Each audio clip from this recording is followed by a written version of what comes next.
नमस्कार मैत्रिणींनो, रोहिणीज किचनमध्ये आपलं स्वागत आहे. तर पहा, इथं आपण बाजरीच्या भाकरी आणि उंबराची आमटी बनवलेली आहे, उंबरहंडी. तर तुम्हाला जर ही उंबरहंडी पाहायची असेल तर तुम्ही कमेंटमध्ये सांगू शकता. हॉटेल ताई साहेबला आपल्याला उंबराच्या हंडी भेटून जाते. तर पहा, इथं आपण आज टिफिनसाठी बनवत आहोत. हा जो भोपळा आहे तो छान कट करून घेतलेला आहे, बारीक बारीक तुकडे. आपला जो लाल भोपळा म्हणतो तो कट केलेला आहे. इथं हिरवी मिरची, आलं, लसूण, जिरे सर्व मिक्सरमध्ये फिरून घेतलेलं आहे. इथं आपण जिरे फोडणीत टाकलेत परत, आणि थोडंसं हिंग आणि हळद आपल्याला ह्याच्यामध्ये घालायची. नंतर मसाला परतून घ्यायचा. इथं आपण खोबरं पण घातलेले. तर पहा, छान आपला मसाला हा थोडासा लालसर रंगापर्यंत होईपर्यंत परतून घ्यायचा.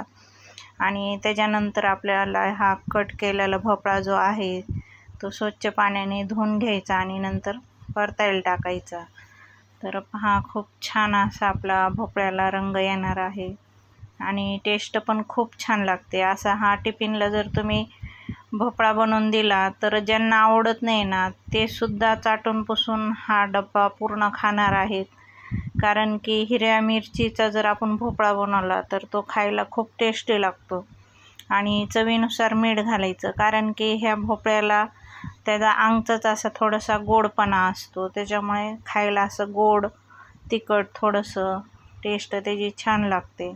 आणि हा भोपळा उपासाला पण चालतो. पण आपण ही जी भाजी बनवलेली आहे तर ह्याच्यामध्ये आपल्याला धना पावडर आणि थोडंसं लाल तिखट घालायचं. तर पहा, इथं मी थोडं लाल तिखट, थोडं काश्मीरी तिखट घातले आणि धना पावडर घातलेली. एकदम साधा सोपा आपल्या टिफिनला मुलांना द्यायचा आहे. तर झटपट होणारी रेसिपी आहे. तर पहा, किती छान आपला असा रंग आलेला आहे. तर आपल्याला ह्याला झाकून ठेवायचं आणि छान वाफेवर शिजून द्यायचं. 5-10 मिनटं आपल्याला ह्याला झाकून ठेवायचं, कारण की भोपळा पटकन वाफेवर शिजून जातो. तर पहा, इथं किती छान आपला भोपळा शिजलेला आहे आणि त्याला जे अंगचंच पाणी म्हणतात ते सुटलेलं आहे, कारण आपण ह्याच्यात पाणी वगैरे काही घातलेलं नव्हतं. तर पहा, आपला भोपळा छान शिजलेला आहे. आणि त्याच्यासोबत इथं ही आपण मुळ्याची भाजी केलेली आहे, जे मुळ्याला शेंगा येतात त्याची भाजी. ही पण खूप छान लागते खायला. तर ही पण आपल्याला जिरे मोहरी टाकून तेलामध्ये परतून घ्यायची. थोडासा लसूण कट करून घालायचा, नाही तर थोडासा कुटून घालायचा. तर पहा, ही पण खूप छान भाजी खायला लागते चपातीसोबत, आणि स्पेशली म्हणजे ही बाजरीच्या भाकरीसोबत खायला खूप खूप सुंदर लागते. तर तुम्ही एक वेळेस नक्की ट्राय करा, बाजरीच्या भाकरीसोबत खाऊन बघा.